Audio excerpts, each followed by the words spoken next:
iba doon. Samahan nyo. Samahan nyo.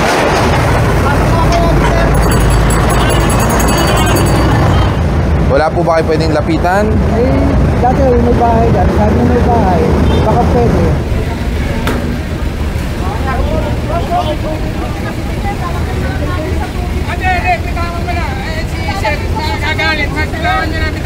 Make Manila great again! Ito, boss natin. Boss na? General Sukat, nasa yung panukat niya? Kaya na, kinuha na. Kinuha na! Well, unang-una, no, itong kahabaan ng Road 10, ito po ay kinoconsider na isang major highway na kung saan napakadami po dumadaan ng sasakyan. So one of the persistent problem here dito sa Road 10 is yung mga illegal parking at mga obstruction po sa bangketa na nag-extend na po hanggang kalsada. So yan po yung nililinis natin. Especially, alam naman natin ang problema po ng traffic congestion is because of illegal parking. And syempre, yung mga bangketa, lagi natin sinasabi, ito po ay nilalakaran ng taong bayan. So dapat pong malinis at wala pong mga nakasagabal. So kasama natin ngayong umaga ang MTPB. Syempre, andyan po ang hepe po ng motorcycle. And of course, dito rin naman po si General Sukat na kung saan tutulong-tulong po tayo kasama po ang buong pamahalaan ng Maynila. LGU, collaborative effort po ito ng national government ng MMDA para mapanatiling malinis at maayos po ang ating mga lansangan.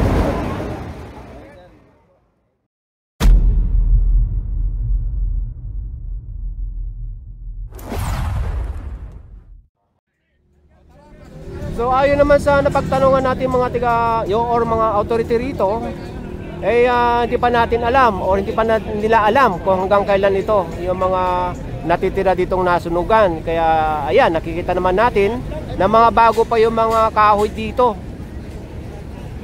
Okay, tara, doon tayo sa unahan. O ito, may ginigiba rin pala dito. So malamang ito hindi nakasama sa nasunugan ito. Yun doon lang. Hello. So sila na lang daw magdi-dismantle niyan. Tara, doon tayo sa unahan. Yun. Nakagulo na.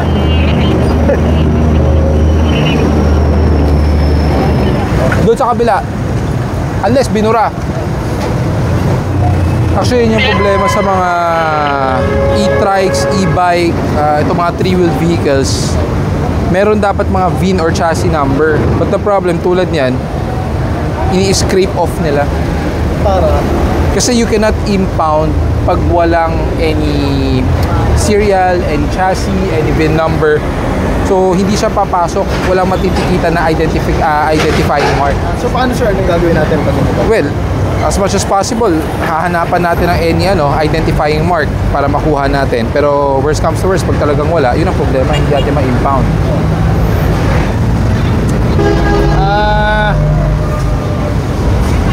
Hanapan na lang natin ng ibang identification to.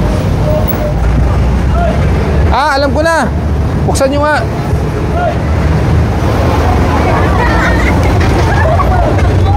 Ayun, engine number. Pingin malinikit. Palad.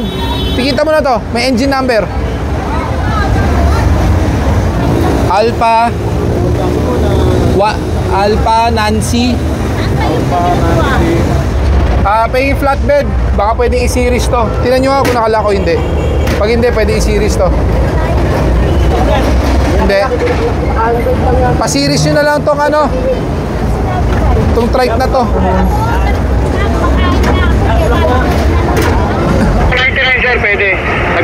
Sige, pakuha nyo na. Pwede i-series to. Hindi naman nakalaki.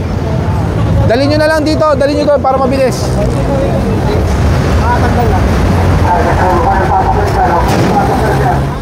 Wala na yung e-trike doon. May na-attack dito. Dalawa. Ito. Ngayon, after ma-attack nito, dito sa kanto, ito yung Pacheco. Dito papasok ang team. Dito pa lang pala sa bungad ng Pacheco, may aatake na.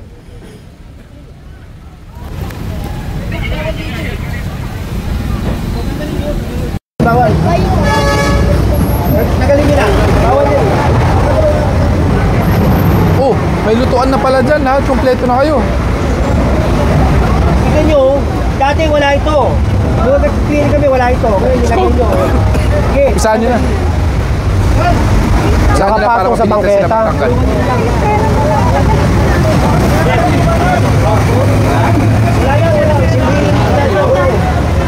Wala dapat yan, bangketa yan eh. Mabuhay na ito, sir. Hindi, pa-check ko. Ay, di ba Complaint area.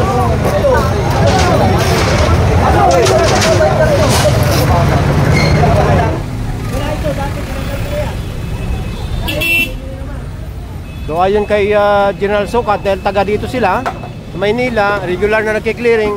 Dati, wala daw ito. Dati wala yan, dada ko. Wala yan dati. Bali, Ito to eh. kailan yung dati, General Sukat? Mga ilang linggo na nakalipas. Hindi, nung panahon ni May, nung unang upo ni Boss Yorme, tinanggal ko lahat yan. Pinag-aalis ko lahat yan. O ngayon, nung nawala siya, ayun na, para makakabuti nagbalikan. Ay ito, ayun. Alam na alam ni General Sukat yan dahil sila mismo nagki-clearing dito. Kaya alam ko. Kung maalala nyo rin, noon, yung panahon pa ni Memel Ruas, pinasok din ito kasama si General Sukat. Hanggang doon. O, magkakasama tayo, di ba? Tayon. So, ito ay isang reklamo. Itong lugar na ito. Or complaint. Lahat ng mga illegal parking dito, papasok. Ang dami na palang nahatak dito. Eskwelahan pala ito. Ay, hindi. Health center.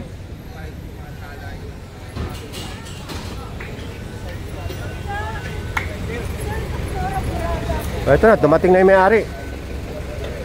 Marami na palang nahatak dito. Hindi lang natin na monitor. Nauna na yung mga tow truck.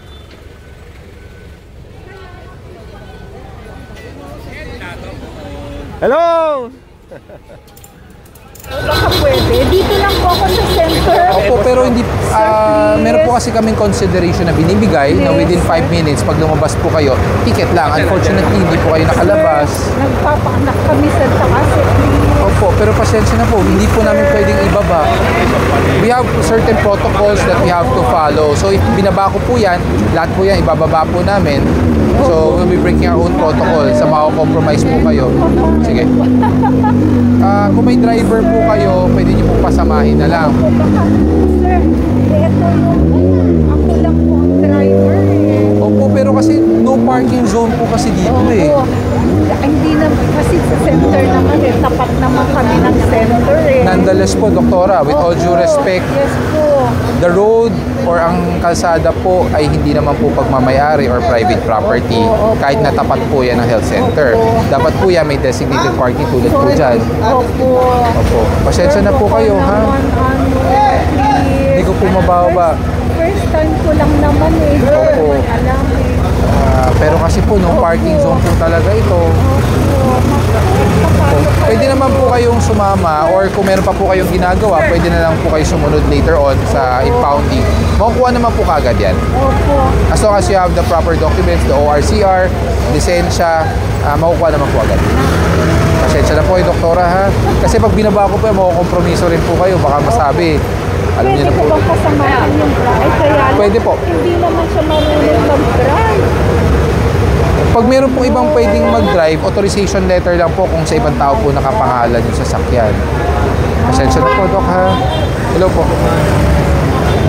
Pasensya na po kayo. As much as I want to give you the Pwede na pag nandiyon sa kanto. Ay, wow, illegal po yun. Naku, ano ba yan? Pasensya na po, ha? Pasama nyo na lang po yung driver or kasi naman po Kasi pwede. driver, yung mga guards na. Pasensya na po, ha? Marami nga pala dito, sunod-sunod.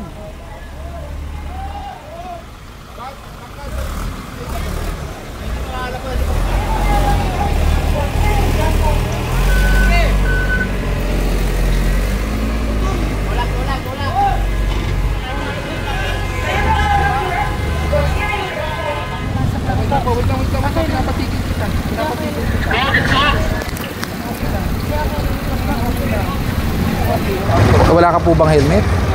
Bakit wala? Namimili lang po sa mga. Wala ka bang helmet sa bahay? Meron. Oo. Kaso napasok din O, lang. pera po ng lisensya. Wala rin. Patay tayo dyan. Pakitabi mo po muna. Ganda ng motor mo, wala kang lisensya. Nakachinelas ka pa. Hello po. Thank you po. Ice Gera, ikaw na. Okay lang po. Ay, Uulitin. ganito po kayo eh, pero Naku. Okay lang po. Susunod ako. Eh, ang problema mo, wala kang lisensya dala. May impound yan. Anong violation? Well, initially, wala siyang helmet. Wala siyang authorized helmet. So, nung pinara natin, we verified kung meron siyang lisensya para titikita na lang siya. Eh, unfortunately, naiwan niya sa bahay. Pero may lisensya ka talaga. So wala ka talaga. Kumukuha ka pa lang. So wala ka talagang lisensya. Dapat bago ka magmaneho at matutong magmotor, kumuha ka muna ng lisensya. Kasi pag kumukuha ka ng lisensya, may training yon, may seminar yon, 'di ba? Okay, tatanungin kita. Bawal ba ang tsinelas o pwede? Bawal. Oh, bawal din. Ano yan? May impound yan. Wala pong choice. Susunod Wala tayo choice. sa batas. Oh, sige. O, baba ka na. Baka pati ikaw masama. Wala, impound. Pwede po bang itiket? May ticket talaga. Ang problema, wala kang lisensya. Doon na lang tutubusin yan, pati yung motor. Ha? Ang bait naman ni ate. Sana lahat na na-impound, ganun. Wala, susunod tayo sa batas. Oo, tinan mo tumatawa pa rin. Kasi yung kotse doon nataka niya din. Ayun oh. Oh. Tapos, pangalawang beses na pala ito na impound. Hi ate, kaway-kaway. Ayun, patuloy pa rin yung hatakan hanggang doon. Saka yung motor, inaantay na lang yan sa tow truck na maisampa. Mayroon din dito na kinomplain dito sa lugar na ito. Hindi natin alam kung anong street. Marami din daw dito. Anong street ito, sir? Ito. Garcia, ito yung pakaliwa. Ito. Marami din daw dito. Kasama ba ito? Kasama. Sa akin no complain.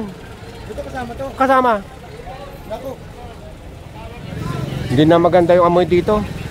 Mapanghi.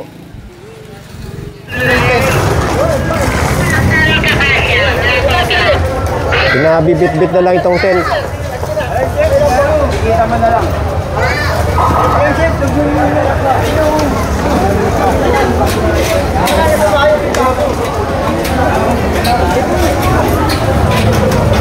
Baka kayang i-series to. Hindi ba kayang i-series yan? Ay, wala doon yung susi. Wala doon yung susi. So, pinapaglaban ni ate yung kanyang tolda.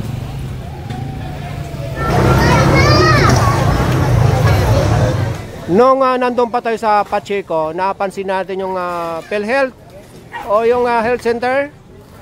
Ito pala yung Don Bosco, eskwelahan.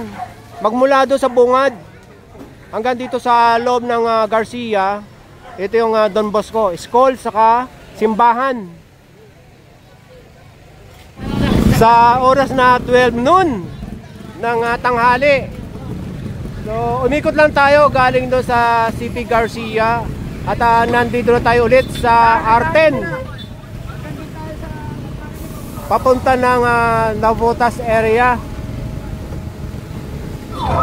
Mukhang maglalakad tayo hanggang Navotas. Sibahan natin. Banat! Napagod yung nauuna sa atin. So sasakay muna tayo. Nandito pa rin tayo sa may Arten. At yung natatanaw nyo na yung mga puno na yan, yan yung Smoky Mountain. Ang traffic sa kabila oh.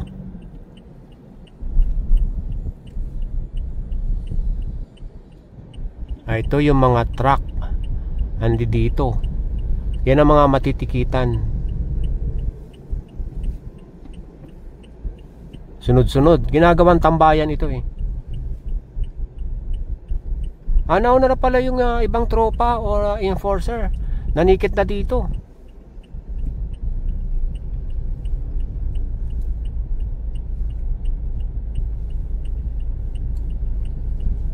Mas marami daw dito sa gabi.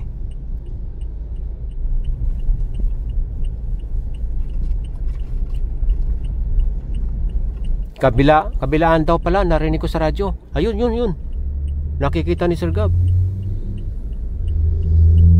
Kabilaan nga.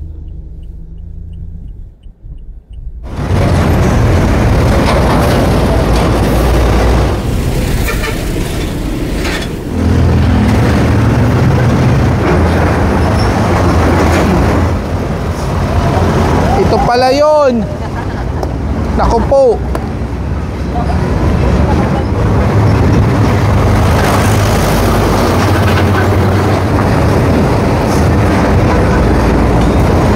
Ito pala yun, yung kino-complain. Ito po. Ito yung maraming paleta. Kuha na yung isang linya.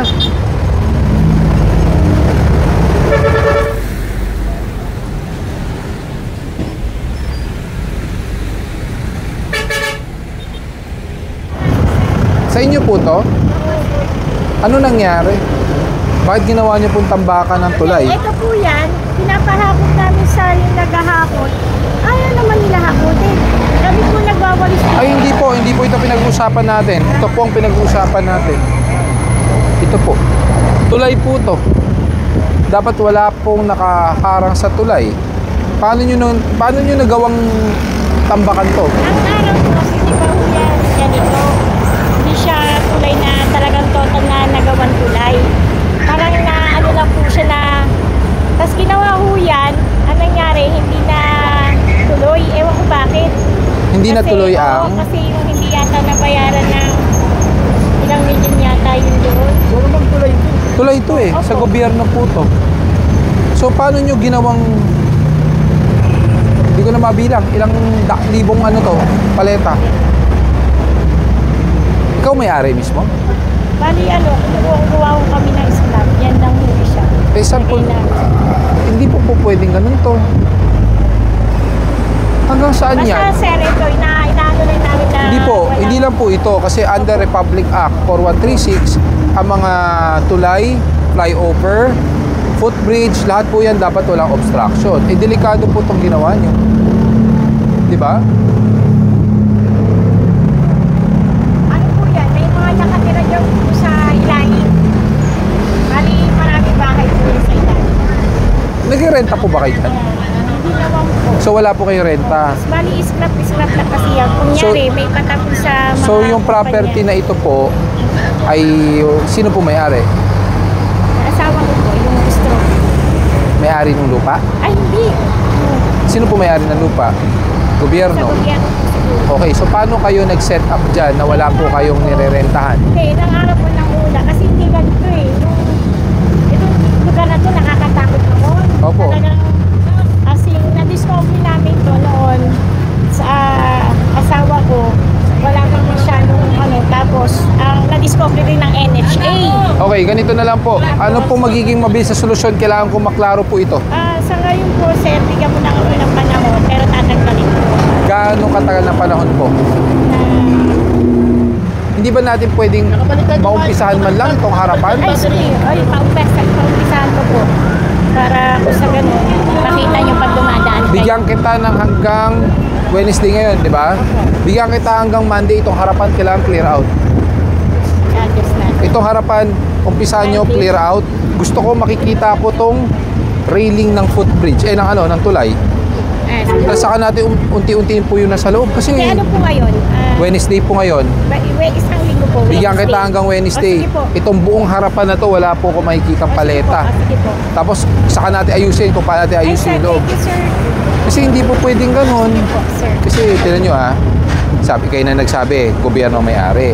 Wala kayong binabayang renta. Kung totoo man. Wala. Wala po naniningil. Wala naman. Wala.